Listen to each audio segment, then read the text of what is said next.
Good afternoon, YouTube. Anyways, this story is about Bobby the Brain. And we're going back to 1997, May of 97. And my 25-year journey as a slot hustler, slot player. Turned into a professional gambler. That's all I do now. So, Rod Reno was taking me to, I was taking him. I was driving him to Vegas after we made some money that day. We were up about, $300, and he gave me $100 of it. So, I had a little bit of money. I still wasn't going to cash my paycheck until I talked to my boss on Monday because he shorted my check. Anyways, he's supposed to pay me $15 an hour, and my check read 14, and he escaped. He went on vacation for Memorial Day weekend, and so I had to have a little chat with him before I went back to work. So, anyways, Rod Reno takes me to the Rio, and I meet a group of guys, and one of the guys was Bobby the Brain.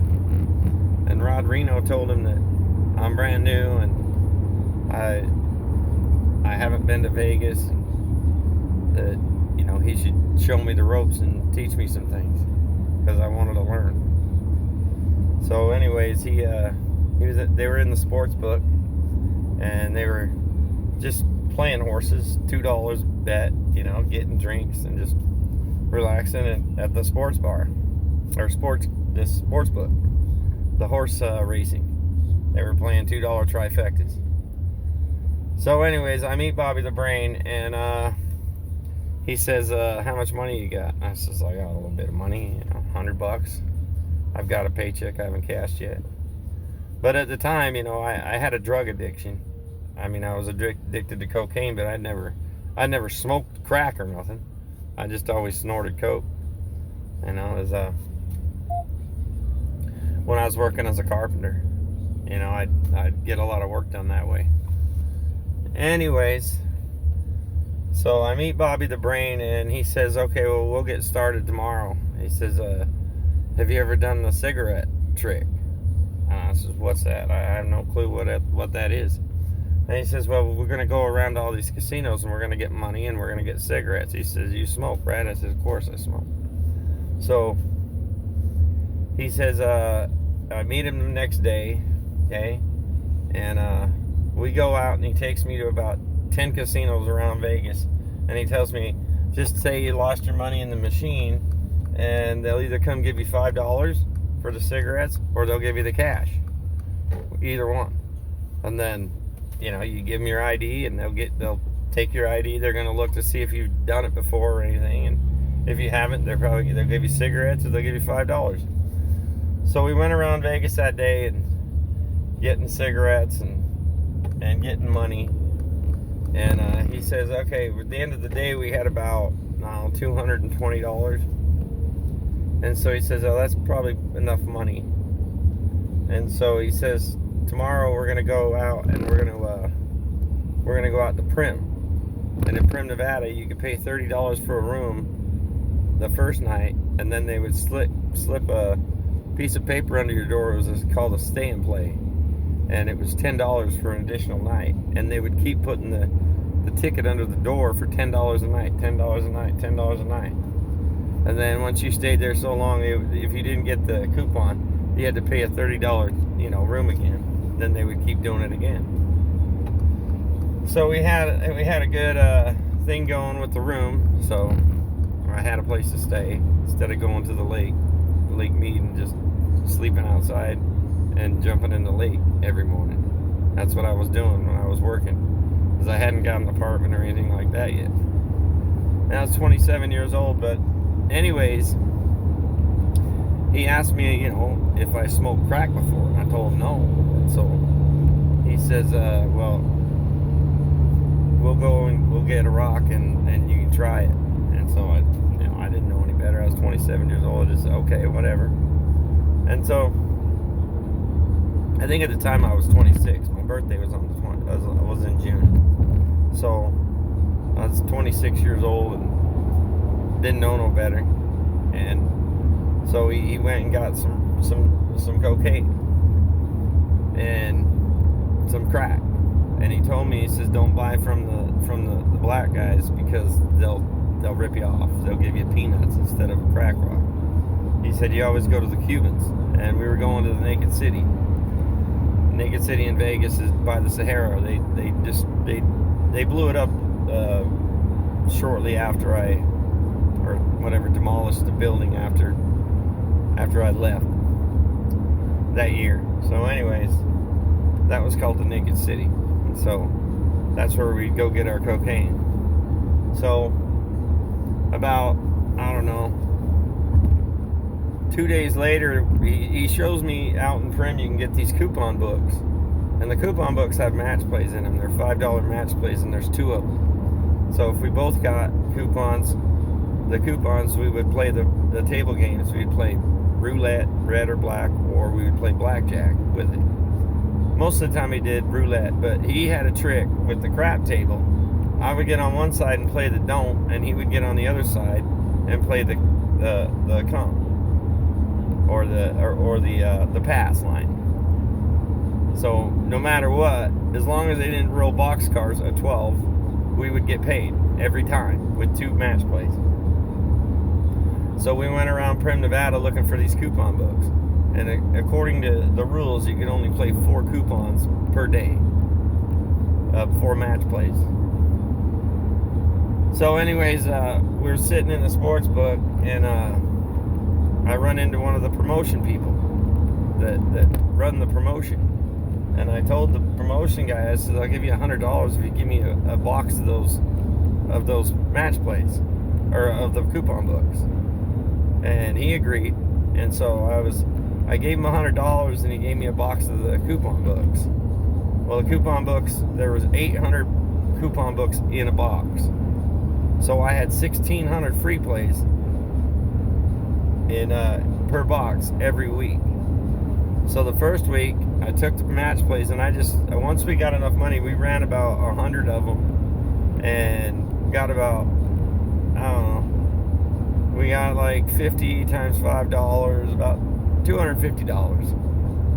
And once we got up to $250, I started just playing them straight up, just me. We weren't whatever, we called it crossing over. We instead of crossing them over, I just went up and started playing them.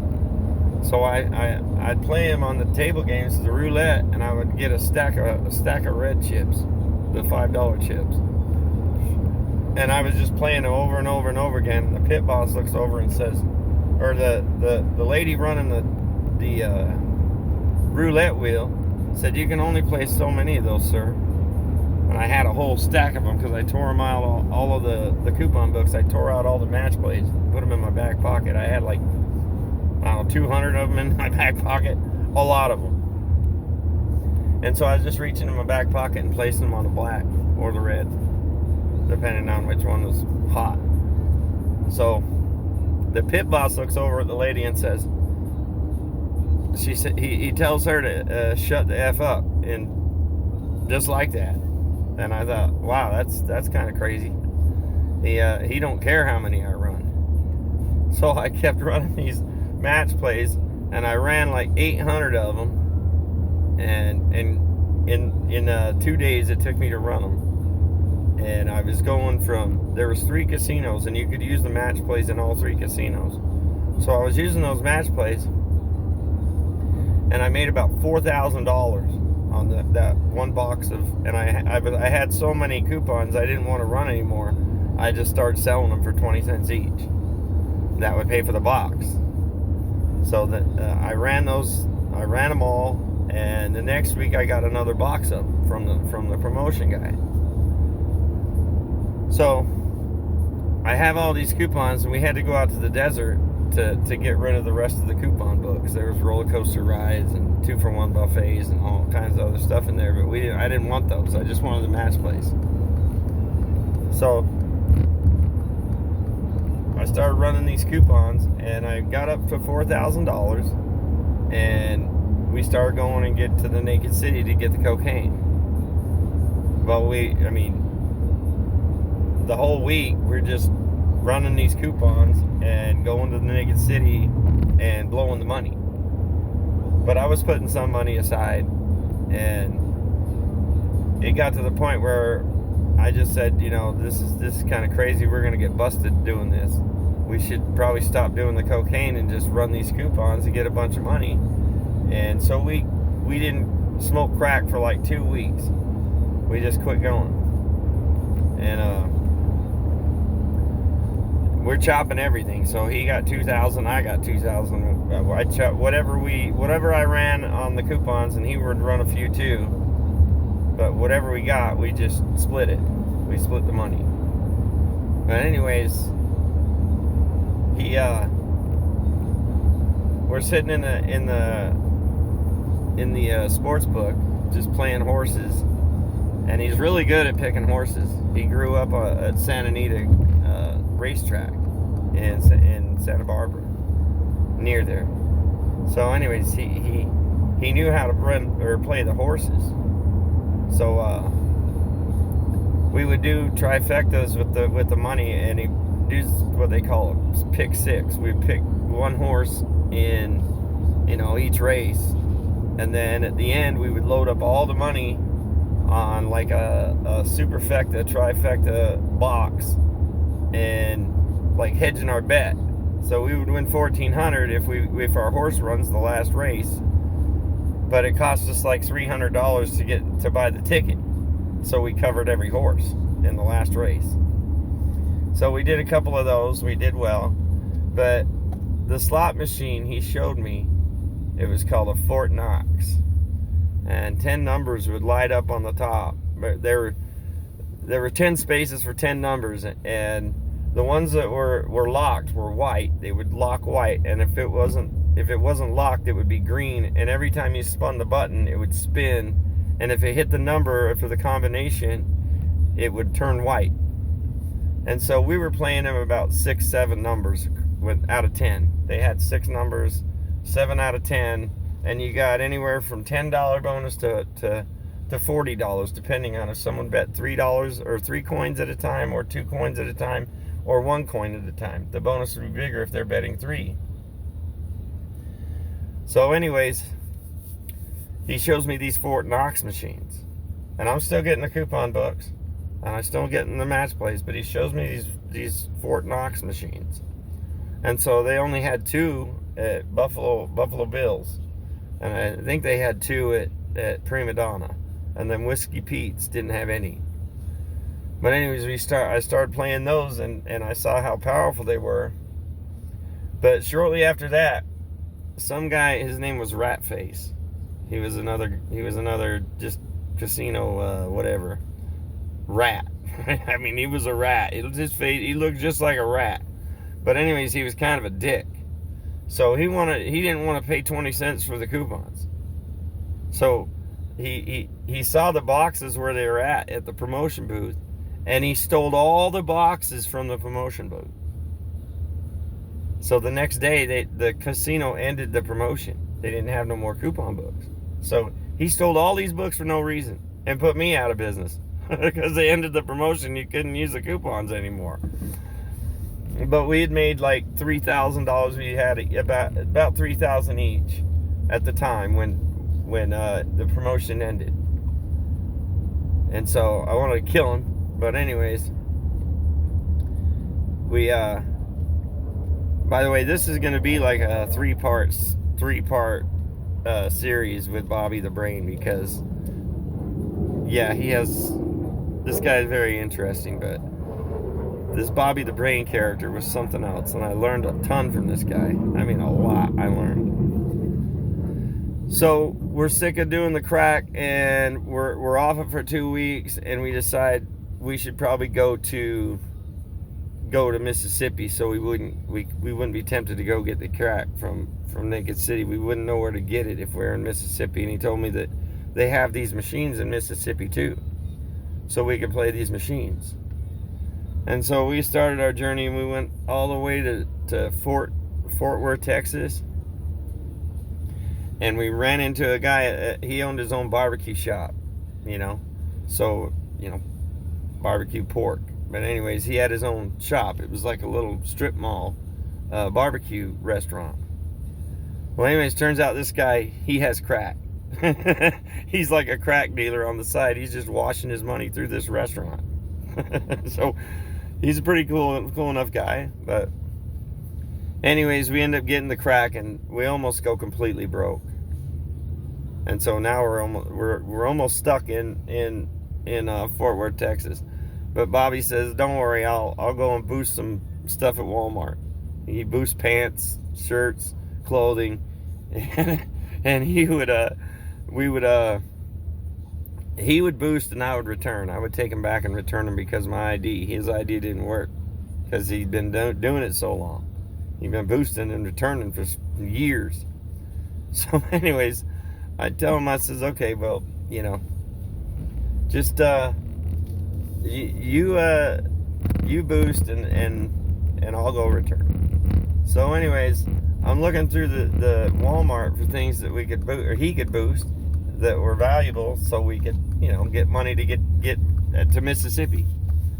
And so anyways, I came up with these arrowheads. These arrowheads were expensive. They're like, I don't know, $28 or something for a box.